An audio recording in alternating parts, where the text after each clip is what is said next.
a lavoura é só no primeiro ano de implantação, tá? A integração lavoura, pecuária, floresta, mas a lavoura, nesse caso aqui, ela vai apenas no primeiro ano. No primeiro ano você faz a implantação da lavoura. No nosso caso aqui a gente faz a produção de silagem, né, dessa lavoura. Aí no primeiro ano você tem um plus a mais aí de volumoso, né? E você vai guardar um pouquinho aí para o período mais seco. Mas a partir do segundo ano você vai ter só o pasto. Quando você for renovar um dia, que já está acontecendo na nossa primeira área, aí você tem a possibilidade. Se você vai renovar o pasto, aí você tem a possibilidade de fazer novamente a lavoura, né? Mas não dá para usar todo ano. A nossa área de 2 hectares, lá, a gente voltou a refazer o pasto com 5 anos. Tá? O pasto ficou lá 2 anos. Você também usa num determinado período do ano, né? É importante esclarecer isso, né? Vem o período chuvoso, aquele pasto ele cresce. Se você tiver uma forma de você aproveitar, de colher e conservar aquele pasto, ótimo, né? Mas no período seco, aquele pasto, você vai privar inicialmente esse pasto dos animais e você vai escolher o período, o momento do ano mais adequado para que ele atenda os animais. O cálculo de uma fazenda, a fazenda tem que ser planejada. Para a gente aqui, nós temos cerca de 800 a 900 animais. Nós já temos uma produção média de forragem aqui por ano em torno de 400 toneladas, né? Então a gente tem uma capineira de 1 hectare, a gente planta de 10 a 15 hectares de sorgo e de milho por ano na estação chuvosa para fazer silagem, a gente já tem aquele esquema montado. Na hora que eu acrescento 6 hectares de LPF, provavelmente eu estou aliviando a necessidade de uso daquela quantidade numérica que eu trabalhava até o ano anterior. Não sei se a gente vai reduzir nossas áreas de forragem em função disso aqui, mas que com certeza eu vou ter aqui uma quantidade de pasto a mais para atender os animais. Esse planejamento de fazenda, todo mundo é importante que faça, né? Pessoal, aqui uma foto aérea, em 19 de outubro, depois que foi concluído o trabalho de abertura. Esse trabalho aqui de abertura foi feito com a máquina trituradora de capoeira, né? A gente chama dessa forma, né? Acredito que o Rafael, vocês vêm dessa... já perguntei, vocês vêm da... O Rafael, acredito que vai falar um pouco mais sobre isso, mas essa trituradora de capoeira, ela entra numa vegetação mais, assim, na parte mais fina da vegetação, né?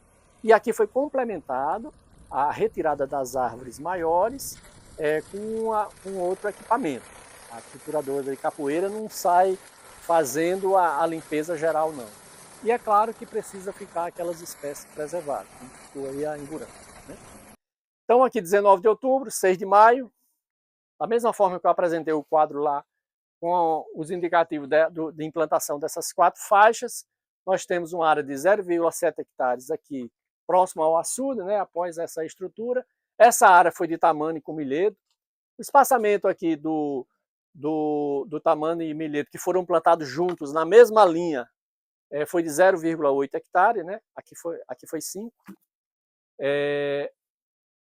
E aqui os quantitativos que a gente usou, bastante parecido com o que foi usado aqui. Tá? O detalhe aqui é que a adubação de cobertura, aqui a gente fez com 42 dias, naquela área lá fechou rápido, com 35 dias a gente já estava fazendo. Tá? E a outra área de 1,3 hectares que foi implantado, fica aqui na margem da estrada Sobral-Groaíra, né? Tá vendo aqui o asfalto, tem até um carro aqui na foto, 1,3 hectares, e lá foi sorgo com maçai. Tá? Importante lembrar para vocês que nesse período, né, nós temos o registro aqui de chuva e de evapotranspiração, né?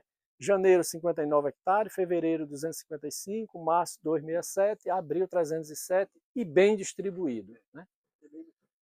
Milímetro e bem distribuído. Esse é o detalhe importante, né? Bastante favorável, a gente se preparou. Quando a gente escolheu o milheto, quando a gente reduziu um pouco o espaçamento, a gente se preparou para uma condição de chuva e acabou vindo outra. Mas estamos aí. Essa foi chuva, e aqui é a evapotranspiração, né? Da forma que cai chuva, puxa, né? Também puxa para cima, como se diz, né? A gente faz um cálculo aqui baseado na leitura de um tanque classe A, né? Esse dado é nosso, né? Tem o dado do INMET, que qualquer pessoa pode ter acesso, mas esse dado aqui ele é nosso. Diariamente a gente faz a leitura num tanque classe A e com base na umidade, na velocidade do vento, a gente faz um cálculo para chegar à evapotranspiração, que também é em milímetro, né? Aí dá até para você comparar. Ó. Em janeiro o balanço foi negativo, ó. Caiu 59 de chuva, mas puxou 166 milímetros de evapotranspiração. Quando foi fevereiro, chuva já ficou positivo, né, o balanço, foi 124 milímetros de evapotranspiração contra 255, 122 contra 267, em abril 100 milímetros de evapotranspiração e choveu 307. Pessoal, assim, a implantação foi isso, né, se vocês quiserem fazer alguma observação, questionar algo, fiquem à vontade. Do trabalho que nós fazemos, eu tirei algumas recomendações com base naquilo que a gente acompanhou. Tá? Primeiro, adotar espaçamento entre linhas na lavoura igual ou maior que 0,8 ou 80 centímetros, independente da espécie. Os trabalhos que outros pesquisadores já fizeram aqui, quando eles trabalharam do consórcio de capim com lavoura, já indicava isso, né? Já indica isso, o trabalho dele já indica isso. Por que você testou, então, 0,50 no milheto? Por uma questão de previsão de chuva que a gente esperava uma coisa, a gente decidiu arriscar um pouquinho. Mas, assim, de certa forma, a gente tem a expectativa de que, em termos da produtividade do milheto, não vai alterar muito. Como a gente reduziu o espaçamento, talvez tenha prejudicado um pouquinho o pasto. Por isso que nós tentamos antecipar um pouquinho a colheita, né, para tirar o milheto e favorecer quem vai ficar lá, que é o Maasai, mas segunda-feira nós já estamos colhendo esse material, porque nosso objetivo é formar o pasto, inclusive para os animais usarem ainda esse ano. Conforme a previsão de chuva, antecipar a colheita da lavoura para permitir a ocorrência de chuva após a colheita. Bem, aquela área de sorgo lá é para fazer silagem. A gente sempre diz que o sorgo, para fazer silagem, tem um ponto correto, tem um ponto, o momento adequado de você fazer. Nós já estamos analisando a possibilidade de antecipar um pouco isso. Por quê? Porque nosso objetivo maior é o pasto. Retirar o sorgo para permitir ainda alguma chuva em cima do capim. A rebrópata vai vir também, mas nosso objetivo maior é permitir alguma chuva em cima do capim para que ele se estabeleça. Tá? A implantação do pasto deve ser monitorada e complementada no segundo ano. Bem, na verdade, enquanto o pasto estiver aqui, é preciso cuidar dele. Ele não vai se virar sozinho não aí.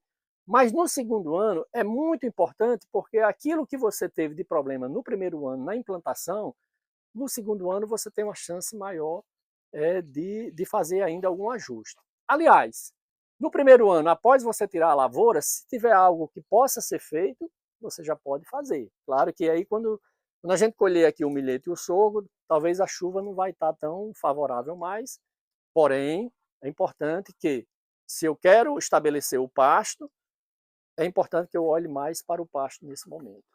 Realizar a trituração e incorporação do restolho de vegetação nativa de forma satisfatória para não ser um impedimento físico na operação de plantio. Pessoal, o que é isso? A gente fez aqui a abertura de área em 2 momentos de forma diferente. Quando a gente abriu as 2 primeiras hectares, a gente não tinha ainda esse triturador de capoeira que a gente tem aqui, que a gente usou aqui. Então, de certa forma, lá, a gente retirou mais o material vegetal de dentro da área. Essa aqui é a verdade. Apesar da gente ter tomado um cuidado lá de não revolver muito o solo, a gente usou uma retroescavadeira para tirar algumas plantas mais pesadas que tinha e tal, a gente tomou um cuidado, mas assim, como a gente não triturou o material para deixar dentro da área, de certa forma isso pode ter prejudicado de alguma forma o solo. Beleza. Então o que a gente tentou mudar aqui? Já que nós temos um triturador de capoeira, nós vamos tirar vantagem dessa trituração, deixando esse material dentro da área. E fizemos isso. Só que na hora da implantação do plantio, a gente percebeu que a gente exagerou um pouquinho. A gente deixou alguns materiais maiores ou não fizemos a incorporação correta, não trituramos adequadamente, não sei. De forma que, na hora, como fizemos o plantio em linha com a plantadeira, ficaram várias falhas na formação do pasto, exatamente porque esse impedimento físico atrapalhou a plantadeira. Então, assim, essa é uma observação para que ao longo de quando a gente for trabalhando, é preciso observar essas coisas. E essas coisas são sanadas errando e acertando mesmo, reanalisando e refazendo. Agora, é importante deixar a matéria orgânica no solo? Claro! Principalmente no solo cheio de declividade como esse, né, a gente percebe claramente que onde ficou aqueles, eu chamo de cavaco, né, aqueles cavacos da trituração, onde ficou, você percebe um menor desgaste do solo, a água vem, já não faz aquelas aberturas no solo, isso aí a gente percebe claramente. É o que acontece na floresta, naturalmente. Que é o que acontece na floresta naturalmente. Porém, é importante das próximas, né, ou espalhar melhor esse material, ou triturar um pouco mais, porque acabou sendo um impedimento físico para a plantadeira, tá bom? No bioma Caatinga, é recomendado fazer sempre correlações entre o estudo dos sistemas agroflorestais e ILPF. É muito em cima daquilo que a gente falou inicialmente. O ILPF, na verdade, não é uma tecnologia nova, né? É uma tecnologia baseada em tecnologia já existente, é uma tecnologia que a Embrapa lançou baseado em estudos que já vinham sendo realizados nos diferentes biomas, né? A própria Clara, na abertura, falou um pouco sobre essa questão de você abrir um pouco a vegetação nativa para fazer incorporação de algumas forrageiras, para você fazer a abertura para permitir uma vegetação mais herbácea, que vai favorecer a criação do animal. Então, de certa forma, o que o ILPF está fazendo é baseado nesse tipo de estratégia. A diferença aqui é que tem digamos assim, uma abertura mais drástica da área, né, para permitir a mecanização. Talvez até para ampliar esse modelo para quem faz uma agricultura, uma agropecuária num volume um pouco maior, trabalha com áreas maiores, que pretende fazer uma ampliação da sua área de produção e por aí vai. Bem, esse último aqui ficou fora da ordem, era apenas as informações relativas a essas faixas que foram implantadas. Pessoal, então assim, de forma geral, foi isso que aconteceu aqui nessa implantação, né? Acho que a fase seguinte agora do componente animal, da inclusão do componente animal vai ser muito importante. Eu acho que é importante que vocês depois possam talvez acompanhar o manejo animal no uso dessas áreas, porque é isso que a próxima etapa de estudo vai indicar. E agradecer a presença de vocês. A gente fica aberto aí para perguntas, para